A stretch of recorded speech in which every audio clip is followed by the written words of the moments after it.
Tehát ha megnézed, az 50-es években Rákosi úgy kormányzott, hogy nem kellett a parlamentnek összeülni ahhoz, hogy ne lett volna parlament, mindig volt. Hogyne, sőt, tehát nem kellett még a szocialista pártnak, tehát a Magyar Szocialista Munkáspártnak sem kellett összeülnie, mint parlamentnek, mert ugye egy pártrendszer volt és csak Magyar Szocialista Munkáspárt tagok ültek be, nem kellett összeülni, hogy hozzanak egy rendeletet, hanem fogta és a kis leppot fönt összeült, ugye a központi bizottság, ami állt mit tudom én 10-20 emberből, és akkor hoztak egy rendeletet, mint most ami van. Összeül ugye a minisztertanács, és akkor még lehet hogy az se, és akkor hoznak egy rendeletet. Na most azt úgy hívták hogy diktatúra, akkor a mostanit hogy hívnánk? Mostanit hogy hívnánk?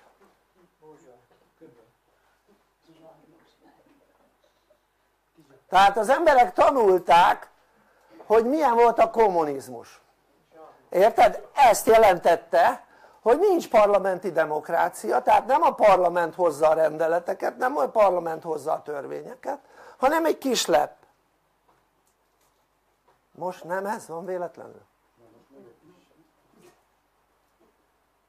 Hát lehet hogy most jelenleg akik a rendeletet hozzák, azok kevesebb létszám mint annak idején a központi bizottságot, valószínűleg.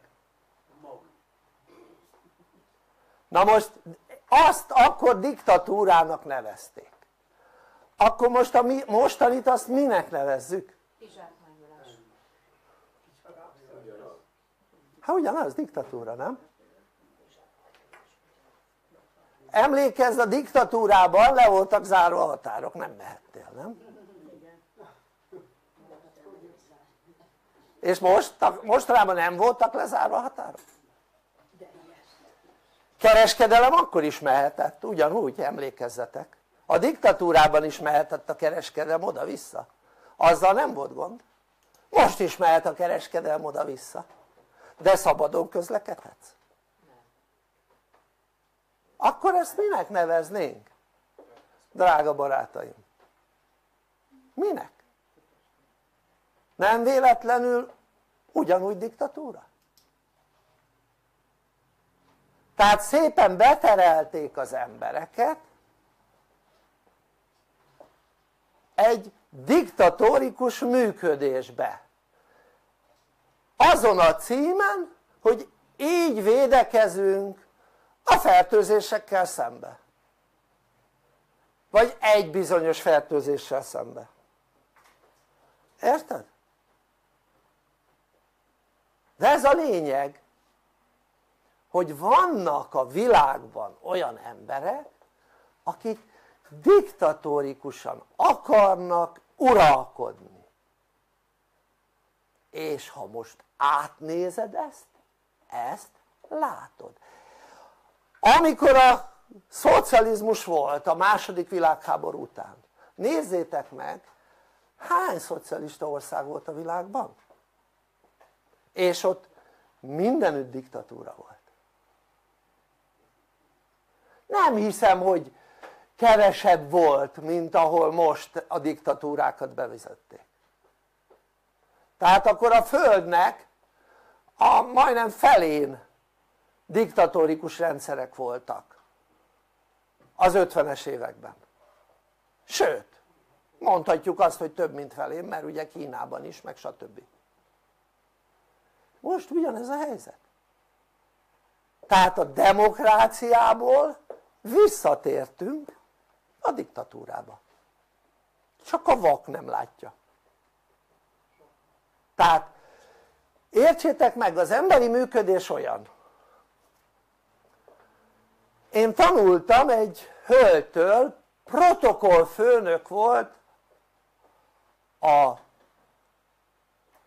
Kádár korszaktól,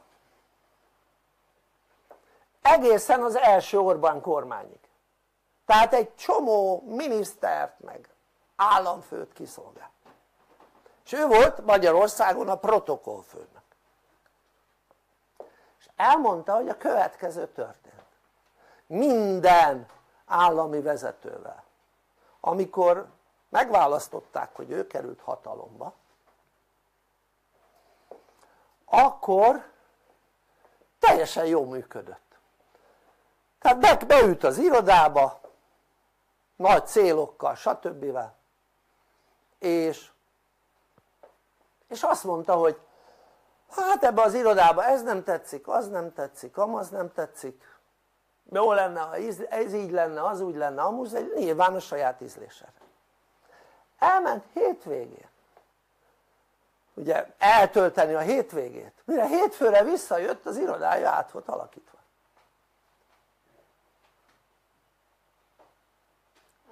Ami azt jelenti, hogy az óhaját így teljesítették.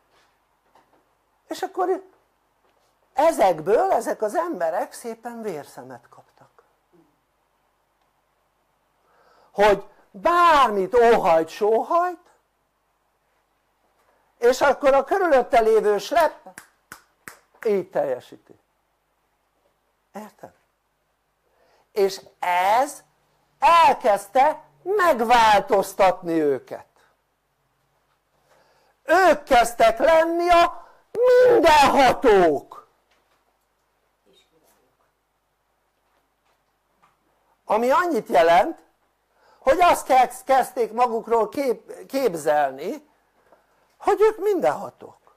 Ők bármit óhajtanak, az teljesül. Tehát ezt úgy értsd, hogy bárki, aki bekerül egy állami, nagyon vezető pozícióba, mondjuk akár állam első embere, az már eleve nem kis hatalommániával rendelkezik. Oké? Annak, ha kielemzed az asztrológiai vagy numerológiai képletét, egyértelműen kijön belőle, hogy túlteng benne a hatalomvágy. Na most, ha egy emberben már túlteng eleve a hatalomvágy, és ő lesz az állam első embere, amikor mindenki minden óhaját így teljesíti, tudod, mennyire megnő a hatalomvágya?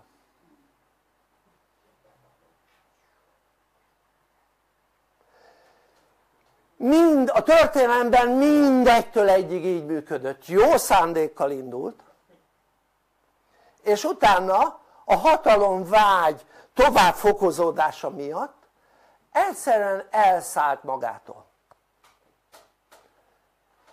És így működött Lenin, így működött Sztálin, Hruscsov, Hitler, így működött a kínai nagyvezér Mao, mind így működött, érted?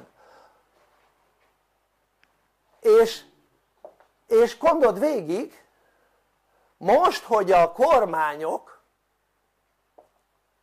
rendeletekkel kormányozhatnak, nem kell összeülni a parlamentnek, mert még véletlenül megfertőzik egymást.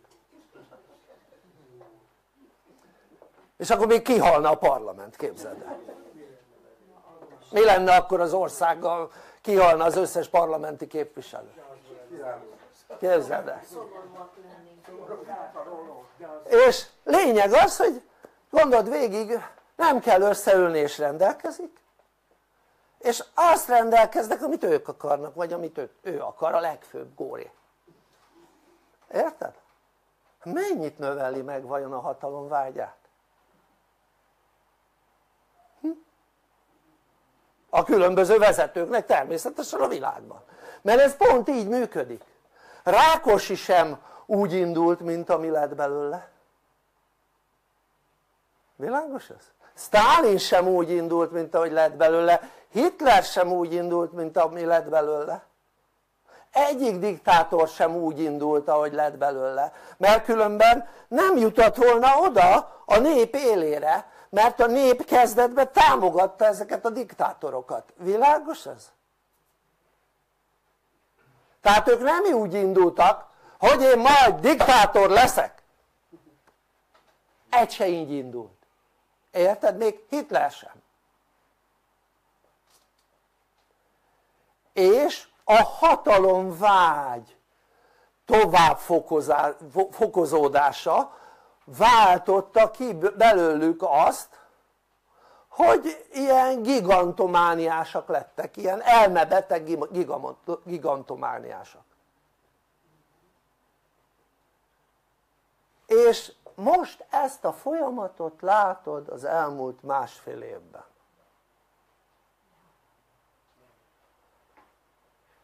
Pont ezt a folyamatot.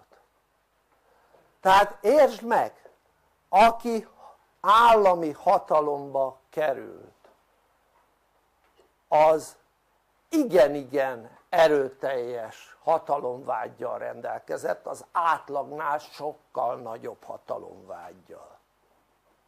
Tehát nem is lehet az átlag hatalomvágyához összehasonlítani, vagy vágyával összehasonlítani.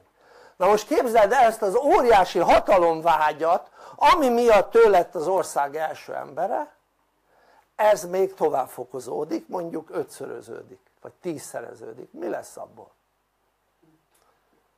Az azt jelenti, tudod mi lesz abból? Nekem ő nem tetszik, falhoz állítjuk. Az se tetszik, falhoz állítjuk. Amaz se tetszik, falhoz állítjuk. Nem ezt láttátok a diktátor hogy hívják? Az ilyenek végén, na ezt láttátok, érted? Megyünk e felé, drága barátaim, oké?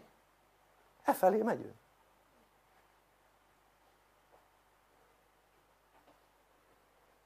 Tehát szó szerint e felé megyünk. Tehát ez így működik az embereknél, hogy a hatalomvágy tovább fokozódása egészen gigászi méreteket ölt, és az addig jut el, hogy likvidálják az embereket. Érted? Nézd meg a nagy diktátorokat, mindezt csinálta. Már a ókorban Nero az leghíresebb diktátor. Oké? Ugyanezt csinálta, azt mondja, hogy Kambodzsában, hogy hívják? A vöröskmerreknek a főnöke, igen. Mit tudom én, ki volt az?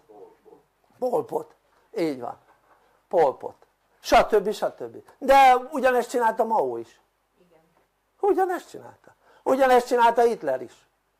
Sorba az összes diktátor. No szóval, ezt miért mondtam el? Hát azért, hogy vajon szükség van-e arra, hogy az ember gondolkodjon.